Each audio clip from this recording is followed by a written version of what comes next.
tel que je suis, je fais confiance et je connais les valeurs de mes mots. Je connais les valeurs de ma parole. Je connais l'importance et la puissance de mes mots sur la déclaration. Oui, j'arrive bien aimé. Jésus a déclaré, il a dit que personne ne mangera pas encore de tes fruits. Et il est parti. Maintenant, bien aimé dans le Seigneur, heureusement qu'il y avait les témoins qui avaient même écouté de leurs oreilles. Ils ont entendu quand Jésus a déclaré. Mais quand ils sont revenus, ils ont trouvé que l'arbre a perdu le feuillage. L'arbre a séché totalement. Donc depuis le haut jusqu'aux racines, une sécheresse totale. Une sécheresse totale. Donc un changement total à travers de cette déclaration. Alors bien aimé, c'est ainsi, après avoir vu cela, Pierre a pris la parole. Il dit, Seigneur, voyez, voilà l'arbre que tu avais maudit ces jours-là. L'arbre a séché. Jésus a dit, je vous dis que tel que vous êtes là, si vous demandez quelque chose à mon nom, et si vous avez la foi, quand vous priez et quand vous demandez quelque chose, cela vous sera donné, cela vous sera accordé. La foi dans la prière a la possibilité de transporter des montagnes. La foi dans la prière a la possibilité et le pouvoir de transformer la vie de quelqu'un. Oui, bien aimé dans le Seigneur, la foi dans la prière a le pouvoir de transformer ta situation, a le pouvoir de changer ta vie. Je te dis ce que je sais bien et ce que je maîtrise. Nous avons beaucoup de témoignages. Nous avons beaucoup de témoignages. Nous voulons aussi que tu sois aussi parmi les gens qui vont aussi témoigner comme nous. Alors, je reviens bien aimé pour te donner quelques points qui vont toucher ton cœur et qui va te donner la possibilité de ne pas oublier la prière, de ne pas négliger la prière. Aujourd'hui, l'église du Seigneur, beaucoup de gens semblent ignorer et semblent connaître déjà que la prière est le seul moyen que Dieu a établi dans l'église afin de lui rencontrer.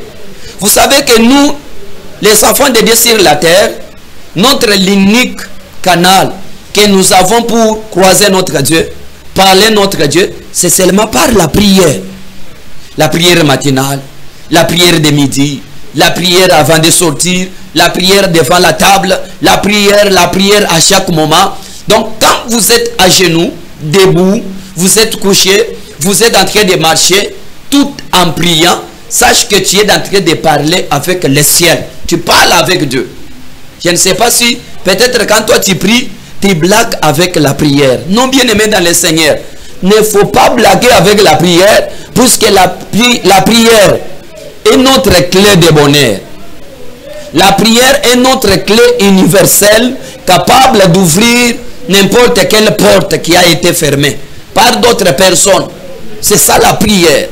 La prière nous donne la possibilité de croiser la puissance de Dieu.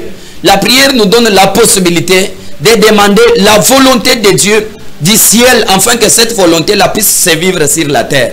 C'est pourquoi lorsque vous lisez dans le livre de Matthieu chapitre 6, quand vous allez à travers le verset 5, vous allez comprendre comment le Seigneur est en train d'enseigner comment il faut prier, comment il faut faire et qu'est-ce qu'il faut demander. Nous avons l'instruction, mais je sais que toi tu as déjà cette instruction.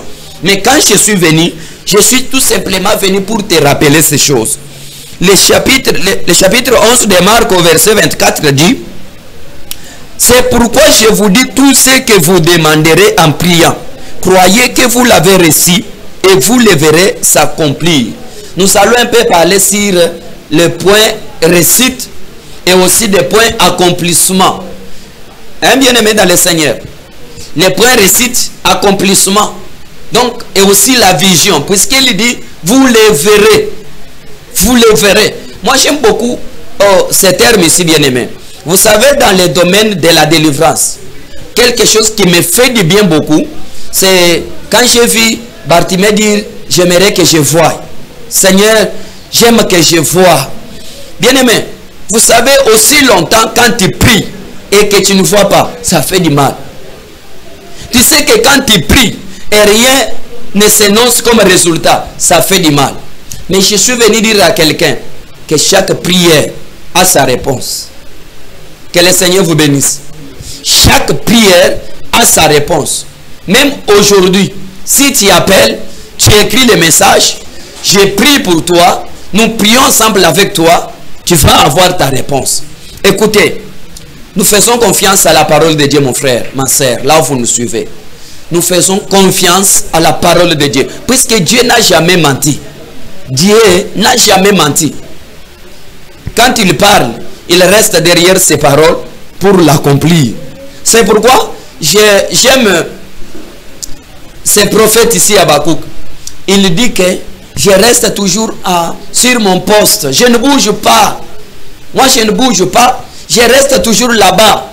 Même si je vois les promesses, même si je vois ce que je suis en train d'attendre, en train de se prolonger, moi, je dois toujours attendre, je ne dois pas bouger. Puisque ce que Dieu a promis, ça doit arriver. Je suis en train de prier pour quelqu'un qui avait demandé quelque chose à Dieu, mais qui n'avait pas encore vu cela arriver. Je suis en train de demander à Dieu qu'une sœur ou un frère qui avait fait une prière, il avait demandé, je ne sais pas quel a été le sujet de tes prières que tu avais fait la fois passée, cette semaine, même la semaine passée. Je ne sais pas ce qui n'était pas encore accompli. Je prie que par la grâce et la possibilité que le Seigneur nous a toujours donné, que tu puisses recevoir ce que tu avais demandé. Au nom de Jésus de Nazareth. Pourquoi? Puisque tu as totalement raison de recevoir ce que tu as demandé. Car le ciel ou le Seigneur Jésus-Christ avait dit que tout ce que vous demanderez, il dit ici très bien, tout ce que vous demanderez en priant. Vous voyez dans le mot tout là, il y a le sujet de tes prières. Dans le tout là, il y a ce que toi tu avais déjà demandé à Dieu. Si tu ne sais pas, mon frère, en tout cas soyez bénis là où vous nous suivez. Nous vous aimons beaucoup et Dieu vous aime beaucoup, bien-aimés. À chaque moment que tu pries, Dieu te répond. À chaque moment que tu es à genoux, Dieu te répond. Ma soeur, l'ennemi aujourd'hui, s'il y a quelque chose qu'il va commencer à attaquer beaucoup en première position, c'est la vie de prière. C'est pourquoi vous verrez même dans les quartiers, on attaque beaucoup les églises qui prient sincèrement. Oui, vraiment, en tout cas, franchement, moi je vous dis, beaucoup, les mondes des ténèbres n'ont pas besoin de personnes qui prient le Seigneur, puisqu'ils savent que la prière est des bombes atomiques dans leur camp. La prière transforme la vie des enfants de Dieu. La prière est le seul moyen. Vous savez, vous avez des téléphones. Mais votre téléphone là, un jour, on vous dira, vous n'avez pas les unités. Il y a des réseaux, peut-être par rapport à nos continents. Il y a des continents où toi, tu ne peux pas entrer comme ça avec facilité et communiquer avec les gens. Avec facilité. Il y a des temps où tu trouveras la personne que tu veux négocier avec lui. Il est hors connexion. Son téléphone est éteint. Et au moment où toi tu as besoin de lui. Mais la prière, vous savez d'abord, tu es ici. Par exemple ici à Kinshasa. Mais la prière a la puissance de quitter à une seconde la terre de Kinshasa et répondre dans la vie de quelqu'un en Angola. Dans quelques minutes, dans quelques secondes, ma soeur. Sans le téléphone, sans quelque chose que ce soit, on est à genoux. Mais toi, là où tu es au Canada, tu reçois la réponse. Ici à Kinshasa, nous sommes à genoux. Mais toi, là où tu es au Bas-Congo, là où toi tu es en Afrique du Sud, là où tu es en Amérique, tu vois la main de Dieu.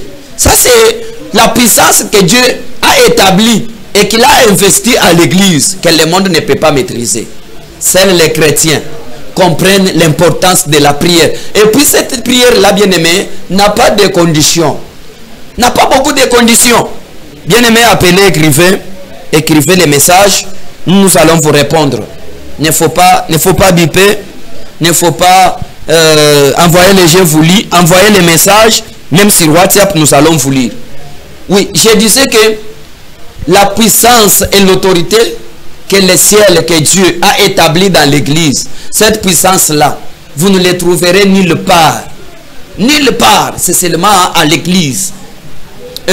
Là où tu y es, que tu sois chrétien ou pas, si tu prends seulement l'engagement aujourd'hui de commencer à invoquer le Dieu, le créateur du ciel et de la terre, le Dieu d'Abraham, le Dieu de l'Isaac, le Dieu d'Israël, ce Dieu-là va te répondre. Tu ne dois pas douter, bien aimé, puisque je te parle avec précision. Corneille n'était pas chrétien. Corneille, c'est le premier païen à être exaucé. Oui, bien aimé, nous allons prendre l'appel qu'on est en train d'appeler. Nous allons prendre ce frère ici. Oui, allô, bien aimé, bonjour, bonjour.